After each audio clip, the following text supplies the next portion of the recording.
सभी बेरोजगारों का हमारे YouTube चैनल पर स्वागत है।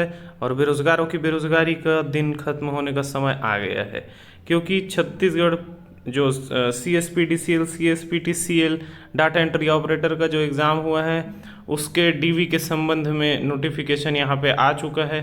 तो ये वीडियो पूरा देखेंगे, क्योंकि इस वीडियो में मैं पूरा DV की सारी बातें बताऊंगा, साथ ही आपको जो जो चीज़ें इसमें मेंशन की गई हैं और आपसे लाने के लिए कही गई है वो सारी चीज़ें इसमें हैं। तो ये पूरा वीडियो एंड तक ज़रूर देखना। चलिए, ये CSPDCL की वेबसाइट है, इस पे यहाँ पे आप देख सकते हैं कि डाटा एंट्री ऑपरेटर में एक नया FAQ यहाँ पे जुड़ा हुआ है, ये FAQ और लिंक। तो ये जो FAQ है ये आपको फ्रिक्वेंटली आस्क्ड क्वेश्चंस, मतलब कि उसमें अन्य जानकारियाँ हैं जो कि अभी हम आगे देखेंगे। और ये है लिंक। लिंक किस चीज़ का है? Link for call letter of document verification for DEO। तो इसका जो डॉक्यूमेंट वेरिफिकेशन होना है ये उसका लिंक है। डॉक्यूमेंट वेरिफिकेशन 3 जून को है, मैं बता दूं, डॉक्यूमेंट वेरिफिकेशन 3 जून को है।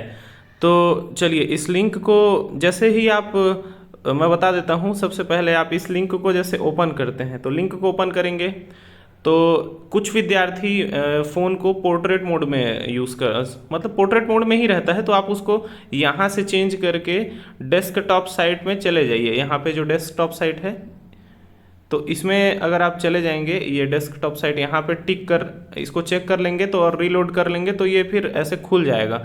नहीं तो ये मैं आपको करके दिखा देता हूँ, ये इस तरह से दिखाई देगा। इस तरह में यहाँ पे आपका लॉगिन और ये पासवर्ड डालने की जगह नहीं दिखेगी। तो आप इसको क्या करेंगे, यहाँ से जो फ़ोन का रोटेशन रहता है, ये जो रोटेशन रहता है इसको आप ऑफ कर लेंगे और फ़ोन को फिर उल्टा घुमा लेंगे, तो इससे ये ऐसे लॉगिन आप कर पाएंगे। ठीक है, तो लॉगिन इसमें यूज़र आईडी डालने, यूज़र आईडी और पासवर्ड डालेंगे। यूज़र आईडी पासवर्ड जो विद्यार्थी भूल गए हैं वो क्या करेंगे, जीमेल में जाइए, अपने जीमेल में जाके आप उसमें सर्च करेंगे CSPDCL, या फिर उसमें आप सर्च कीजिए डेटा एंट्री ऑपरेटर। तो उसमें जो आपने एग्ज़ाम दिया था उसमें यूज़र आईडी और पासवर्ड जो है वो आपके सामने आ जाएगा। इन केस अगर फिर भी आपको यूज़र आईडी पासवर्ड नहीं पता चलता है तो आप क्या करेंगे, यहाँ से फॉरगेट पासवर्ड कर देंगे। यूज़र आईडी आपको कम से कम पता होनी चाहिए। फॉरगेट पासवर्ड करेंगे तो आप फिर यहाँ आपको बोला जाएगा कि आप एक यूज़र आईडी डालिए, अपना यूज़र आईडी डालेंगे और फिर कैप्चा लिखेंगे और आपको फिर मेल आ जाएगा आपका जो आईडी पासवर्ड था। ठीक है, वो कुछ ऐसा था कि CSPDCL या CSPHCL और उसके आगे कुछ नंबर थे, 27 35 53, कुछ इस तरह से नंबर हुआ करते थे उसमें। यूज़र आईडी इसी टाइप का होगा। तो ये जो है, इसको आप जैसे ही आप लॉगिन कर लेंगे, लॉगिन करने के बाद आपका एक पेज खुलेगा। ठीक है, जिस पेज में आपके DV से संबंधित सारी बातें होंगी। ठीक है, तो ये मैं आपको दिखा देता हूँ उसको। मैं देखिए, यहाँ पे हमको 3 तारीख को उपस्थित होना है। ठीक है, 3 तारीख को 2 बजे कमेटी, यहाँ पे सबको कमेटी अलॉट की गई है और यहाँ पे आपको डगनिया रायपुर जाना है। ठीक है, डगनिया रायपुर में आपको DV होना है। तो इसमें मैं बहुत सारी बातें हैं, वो सारी चीज़ें मैं आपको अभी क्लियर करूँगा। ठीक है, बहुत ध्यान से देखेंगे इस वीडियो को। देखिए, सबसे पहले तो अगर आप DV अटेंड नहीं कर पा रहे हैं इस दिनांक और समय में, तो आपको कोई इसमें आवेदन स्वीकार नहीं होगा। आपको इसी दिन DV अटेंड करना होगा। DV का कोई दूसरा डेट नहीं आ सकता। आपको कुछ कुछ चीज़ें इसमें अपने साथ रखनी होंगी। जैसे आपको एक आइडेंटिटी वेरिफिकेशन के लिए या तो आप पैन कार्ड रखिए, या वोटर ID कार्ड रखिए, या कोई आधार कार्ड रख सकते हैं, पैन कार्ड रख सकते हैं। ये तो दोनों में से कोई किसी न किसी, हर किसी के पास होता ही है। नहीं तो ड्राइविंग लाइसेंस रख लीजिए। तीनों में से कोई एक चीज़ यहाँ रख के आप जाइए। ठीक है, दूसरी बात, यहाँ ये पहली बात है। दूसरी बात कही गई है कि आपका जो व्यक्तिगत विवरण पत्र है वो स्पष्ट अक्षरों में भरें आप। अभी नीचे इस फॉर्म में आगे व्यक्तिगत विवरण पत्र आएगा, मैं उसको पूरा सब चीज़ बताऊँगा, उसको अच्छे से भरना है। ठीक है, इसमें अपना स्वहस्ताक्षरित यानी कि अपना साइन करके नया रंगीन फोटो चिपका देंगे। ठीक है, चलिए, तीसरी जो महत्वपूर्ण बात है, ये सबसे महत्वपूर्ण बात है कि इसमें आप क्या क्या रखेंगे, कि आपको इसमें सेल्फ अटेस्ट करके ये सारी चीज़ें लेके आनी है। सबसे पहली चीज़ है कि आपका निवास प्रमाण पत्र होना चाहिए। ठीक है, छत्तीसगढ़ राज्य के अंतर्गत जिले का मूल निवास प्रमाण पत्र। दूसरी चीज़ है 10वीं का सर्टिफिकेट, ये आपका जन्म तिथि देखने के लिए यूज़ होता है। तीसरी चीज़ है आप कम से कम द्वितीय श्रेणी में आप ग्रेजुएट हों, और ये जो ग्रेजुएशन है ये 28/10/2021 के पूर्व का है, नोटिफिकेशन के डेट का है इसलिए। ठीक है, इसके बाद यदि कोई उम्मीदवार पोस्ट ग्रेजुएट है तो उसकी अंक सूची लाना है। कंप्यूटर संबंधी योग्यता ये होनी ही चाहिए आप लोगों को। कुछ लोगों ने इसको नहीं ध्यान दिया था फॉर्म भरते समय, पर ये कंप्यूटर संबंधी योग्यता की अंक सूची होनी चाहिए। अगर आपके पास इसका कुछ है सर्टिफिकेट तो बढ़िया है, नहीं है तो फर्जीवाड़ा तो हम जिंदगी भर करते ही आए हैं, बनवा लो। नेक्स्ट है अनुसूचित जाति और अनुसूचित जनजाति के उम्मीदवार को सक्षम प्राधिकारी द्वारा स्थायी जाति प्रमाण पत्र, ये आपके कास्ट सर्टिफिकेट। इसके बाद ओबीसी जो कैंडिडेट्स हैं उनको यहाँ पे जो नॉन क्रीमी लेयर सर्टिफिकेट बनता है, या फिर जो नवीनतम आय पिछड़ा वर्ग प्रमाण पत्र, या नहीं तो 2020-21, 21-22 या 22-23 में से किसी भी वर्ष का आय प्रमाण पत्र। इतनी चीज़ें आपको डॉक्यूमेंट वेरिफिकेशन में अपने साथ लेकर जाना है। ठीक है, आगे देखते हैं। साथ में यहाँ पे जो भूतपूर्व सैनिक उम्मीदवार हैं उनके लिए एक सेवा मुक्ति प्रमाण पत्र, जो कि अभी वर्तमान में वो कहीं सेवा नहीं दे रहे हैं। दिव्यांग है तो न्यूनतम 40% अक्षमता शरीर की, इसका सर्टिफिकेट देना पड़ेगा, जो कि मेडिकल बोर्ड या चिकित्सा प्राधिकारी द्वारा हो जाएगा। फिर इसके अलावा एक इसमें नया जुड़ा है शपथ पत्र, ये आरक्षित वर्ग के उम्मीदवारों है, यानी कि एसटी, एससी और ओबीसी कैंडिडेट्स के लिए है। ये जनरल वालों को ये चीज़ नहीं देना है। ठीक है, शपथ पत्र, इसका भी फॉर्मेट नीचे दिया हुआ है, वो अभी मैं आपको दिखाऊंगा, बता दूंगा। ठीक है, इसके साथ आप देखेंगे कि व्यक्तिगत विवरण के साथ स्वप्रमाणित छाया प्रतियां, मतलब कि जितने भी सर्टिफिकेट है उसमें आप सेल्फ अटेस्टेड लिखेंगे, सेल्फ अटेस्टेड लिख के साइन करेंगे। ठीक है, जितने भी ऊपर हमने जो डॉक्यूमेंट्स देखे उसमें सेल्फ अटेस्ट करेंगे, और शपथ पत्र जो आरक्षित वर्ग वाले हैं वो संलग्न करेंगे। इसके इन सभी चीज़ों को की मूल प्रतियों के साथ, मतलब ये सब की फोटोकॉपी और ओरिजिनल लेके आप डॉक्यूमेंट वेरिफिकेशन के लिए उपस्थित हों 3 तारीख को, या जो भी डेट आपके इसमें एडमिट कार्ड में आया है। ये जो हम बता रही है ई एडमिट कार्ड है। ठीक है, इसी के बेसिस पे आपका डीवी होना है। फिर आगे देखते हैं कि ऑनलाइन आवेदन में प्रविष्ट फोटो, जो एप्लीकेशन में फ़ोटो है और जो अभी जो फ़ोटो व्यक्तिगत विवरण में आप चिपकाएंगे उसको मिलाया जाएगा। ठीक है, और बायोमेट्रिक का प्रयोग किया जाएगा, मतलब बायोमेट्रिक से आप फिंगरप्रिंट आपका मैच करेंगे, तो अगर वो सही आप सही कैंडिडेट हो कि नहीं, जो एग्ज़ाम दिए हो और जो डॉक्यूमेंट वेरिफिकेशन के लिए आए हो, तो ये चीज़ होगी वहाँ पे। ठीक है, इसके बाद आगे देखते हैं कि यदि उम्मीदवार निर्धारित दिनांक को पैरा 3 मतलब वही जो डॉक्यूमेंट की लिस्ट थी ना अभी जो देखे, वो सब में जो उल्लेखित मूल प्रमाण पत्र और छाया प्रति को प्रस्तुत करने में विफल रहते हैं, ठीक है, तो इसमें आपकी जो उम्मीदवारी है वो निरस्त कर दी जाएगी। साथ में कोई नशीले पदार्थों का सेवन कर रहे हैं तो भी। ठीक है, किसी बाहरी व्यक्ति को लेके नहीं जाना है, अगर जाएंगे तो उनको बाहर छोड़ के जाएंगे। अगर किसी को ई एडमिट कार्ड नहीं मिल रहा है तो CSPTCL का जो CSPTCL इसके लिए जिम्मेदार नहीं होगा। तो कौन जिम्मेदार होगा, ये चीज़ इन लोग समझा नहीं पाते हैं कि अगर एडमिट कार्ड नहीं आ रहा है, किसी कैंडिडेट का नाम लिस्ट में है, तो फिर उसकी क्या गलती है जो एडमिट कार्ड नहीं मिल रहा है उसको। तो ये एक चीज़ थोड़ा विवादास्पद रहा, पर ठीक है। तो ये एडमिट कार्ड विशुद्ध रूप से अनंतिम है। अनंतिम मतलब है ये प्रोविजन पे का है, ये आपको कंफर्म नहीं करता है कि आपकी जॉब लग रही है करके। सारे डॉक्यूमेंट का वेरिफिकेशन होने के बाद आपको पोस्टिंग दे दी जाएगी, उसके बाद आप अपना जॉब तय मानेंगे।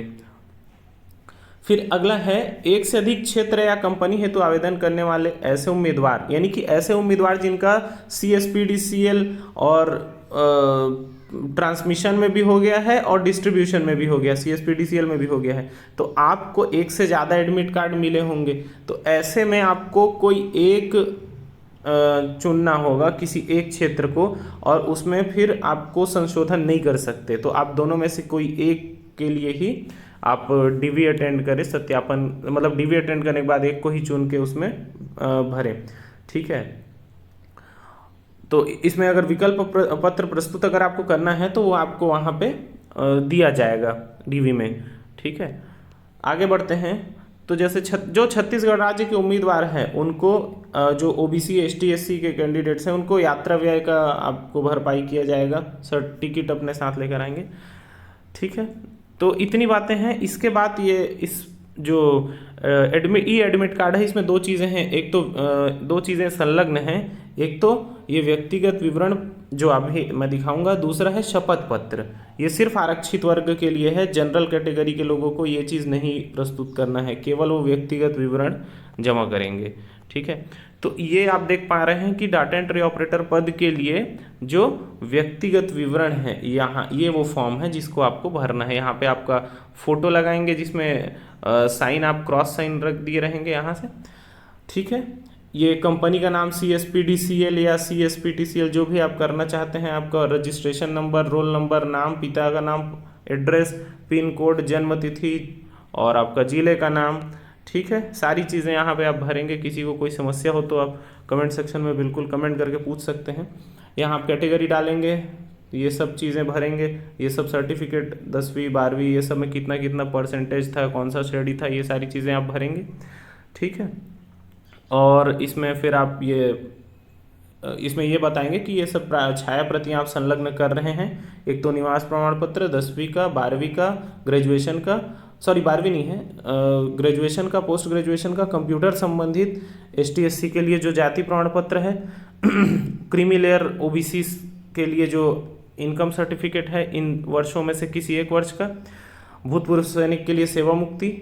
ठीक है, सारी चीज़ें हम अभी देख चुके। शपथ पत्र इसमें साथ में होना चाहिए, तो मैं आपको दिखा देता हूँ ये शपथ पत्र कैसा होता है।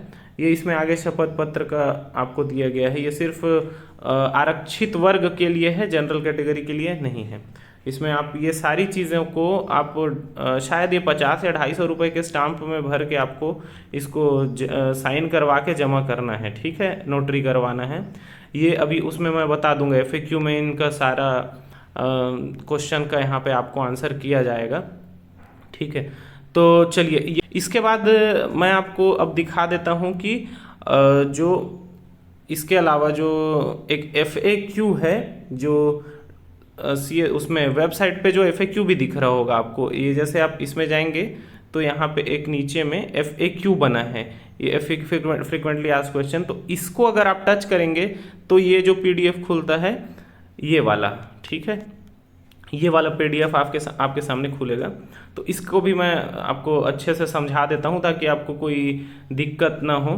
ठीक है, तो इसमें शपथ पत्र से संबंधित जानकारी दी गई है कि इसमें छत्तीसगढ़ के किसी भी जिले से आप बनवा सकते हैं। 50 के स्टाम्प पेपर में मान्य है तो 50 के स्टाम्प पेपर में ही बनवाएंगे, इसको नोटरी करवाएंगे शपथ पत्र को। ठीक है, और ये केवल आरक्षित वर्ग के लिए तो बता चुका मैं, अनारक्षित वर्ग के उम्मीदवारों को बनवाने की आवश्यकता नहीं है, ये भी चीज़ें हम देख चुके। ठीक है, इसके अलावा अगर आप कहीं अभी वर्तमान में किसी गवर्नमेंट जॉब में काम कर रहे हैं, ठीक है, शासकीय विभाग में काम कर रहे हैं, तो आपको एक NOC देना पड़ेगा अपने एम्प्लॉयर से कि आप आपके इस नौकरी में या DV में शामिल होने से आपके जो नियोक्ता है, आप जहां काम कर रहे हैं, उनको किसी भी तरह की कोई आपत्ति नहीं है। ऐसा करके एक NOC बनवाएंगे और NOC जमा करेंगे। ठीक है, अगर आप पहले कहीं काम करते थे, वर्तमान में नहीं कर रहे हैं, तो आपको कोई प्रमाण पत्र प्रस्तुत करने की ज़रूरत नहीं होगी। ठीक है, अगर आप नॉन क्रीमी वर्ग से आते हैं तो ये जो अभी मैं बता चुका इन चीज़ों को, तो ये वही है कि आपको ये 3 साल में से किसी 1 साल का सर्टिफिकेट, आय प्रमाण पत्र जमा करना पड़ेगा। शैक्षणिक योग्यता की बात करें तो यदि DV के टाइम आपने कोई, यानी कि DV के समय आपने कोई शैक्षणिक योग्यता का प्रमाण पत्र प्रस्तुत नहीं किया, तो आप उपस्थिति प्रतिवेदन के साथ ये प्रमाण पत्र प्रस्तुत कर सकते हैं। ठीक है, अगर आप कोई परीक्षा दिए हैं, उसका रिजल्ट नहीं आया है, तो आप एक आवेदन कर सकते हैं कि परीक्षा फल आने के बाद ये आप उस सर्टिफिकेट को जमा कर देंगे करके। अगर आपका कोई भी पाठ्यक्रम है जिसकी परीक्षा में भी आप रिजल्ट नहीं मिला है आपको, उसमें यदि आप किसी उच्च पाठ्यक्रम में अध्ययनरत हैं जिसका पाठ्यक्रम पूरा नहीं हुआ है, तो और आप उसे पूरा करना चाहेंगे, तो आपको 1 साल का सर्विस देना होगा और उसके बाद आप अनुमति लेके आवेदन कर सकते हैं।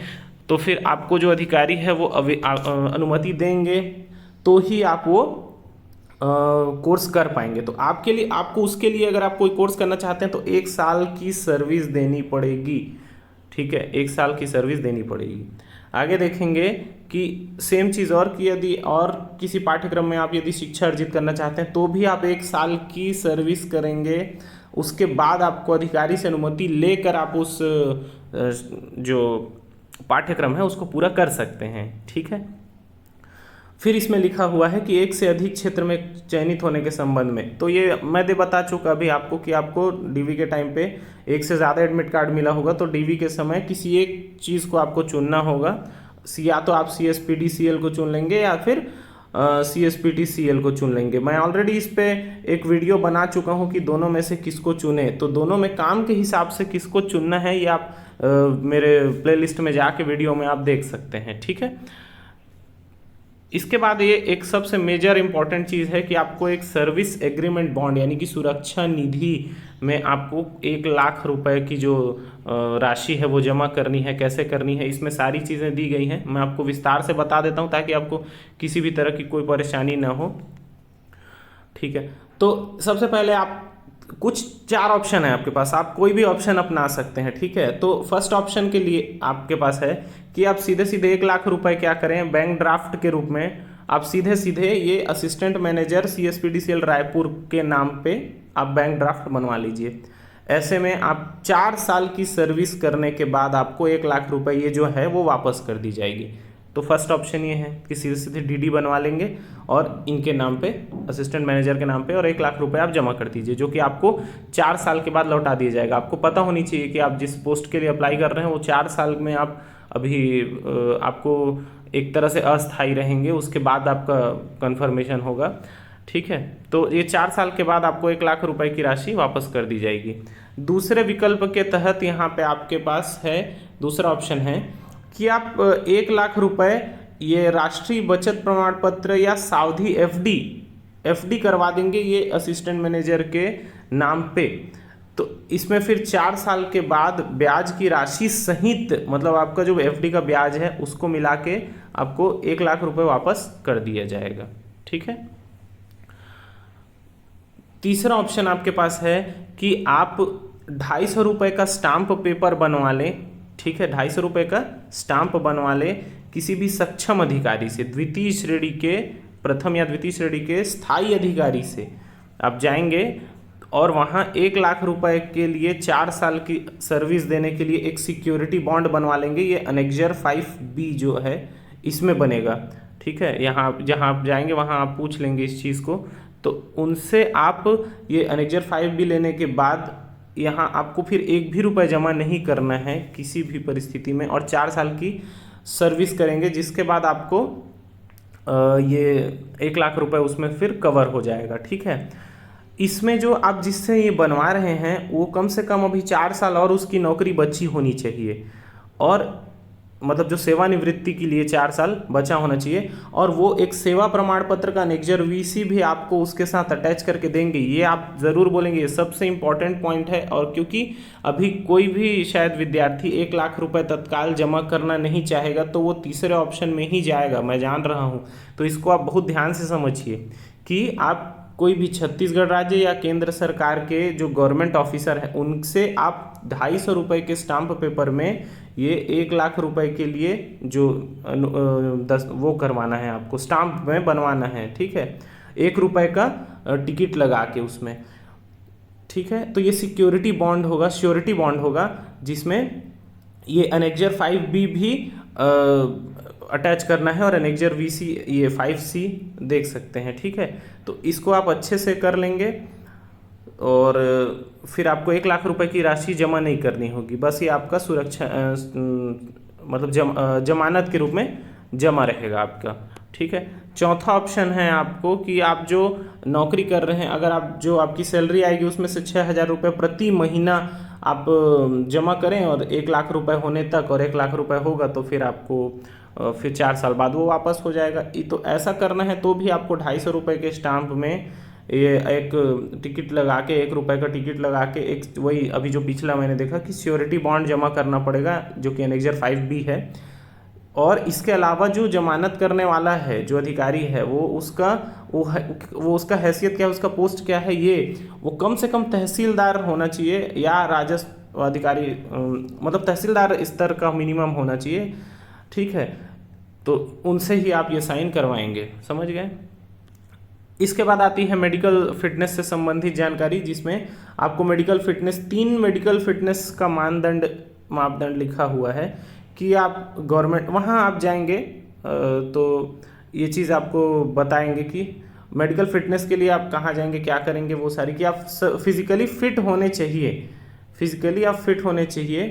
तो इसके लिए आप छत्तीसगढ़ राज्य के किसी भी जिला से शासकीय सेवा के योग्य या फिट होने का प्रमाण पत्र बनवा लेंगे। ठीक है, आप मेडिकल सर्टिफिकेट के लिए ये चीज़ें कर सकते हैं। बिना मेडिकल सर्टिफिकेट के कोई उपस्थित मत होना। ठीक है, अगर मान लीजिए हो भी जाते हैं तो मुझे जहाँ तक लगता है कि अगर इन केस अगर आपका कोई भी डॉक्यूमेंट अगर नहीं रहता सही, तो ऐसा नहीं है कि उन लोग सीधे आपको रिजेक्ट कर देंगे। उन लोग खुद चाहते हैं कि आप जॉब करें, तो उन लोग आपको सारा ऑप्शन देंगे कि आप ये कर सकते हैं, ये कर सकते हैं। तो या फिर डीवी के में मतलब जो सर्टिफिकेट मिसिंग है उसके लिए इतना आपको समय दिया जाता है, इस समय में आप बनवा के जमा कर लीजिए। तो उन लोग का जो नेचर रहेगा वो आपके साथ कोऑपरेट करने का रहेगा, आपको परेशान करना उनका उद्देश्य नहीं है। तो बिल्कुल आप उस चीज़ को लेके चिंता न करें कि आपका कोई भी सर्टिफिकेट अधूरा है या ऐसा वैसा। पर हाँ, इतनी सारी जो बातें हैं इसमें से आपको सारी चीज़ें क्लियर कर लेनी चाहिए, और सब चीज़ क्लियर करके आप ये जाएं यहाँ डीवी के लिए तो बेहतर होगा। किसी को कोई भी प्रकार की समस्या होगी तो यहाँ पे इस ईमेल पर संपर्क कर सकते हैं करके उन्होंने एक लिंक दिया हुआ है। उसके अलावा मैं आपकी सेवा में 24 घंटे तत्पर हूँ, तो कमेंट सेक्शन में कमेंट करके जो भी चाहे अपने प्रश्नों का उत्तर ले सकते हैं। चैनल को ज़्यादा से ज़्यादा शेयर सब्सक्राइब करें और सपोर्ट करें, क्योंकि इसी के हिसाब से फिर आगे हम बाकी अपडेट्स आपको देते रहेंगे। बहुत बहुत धन्यवाद।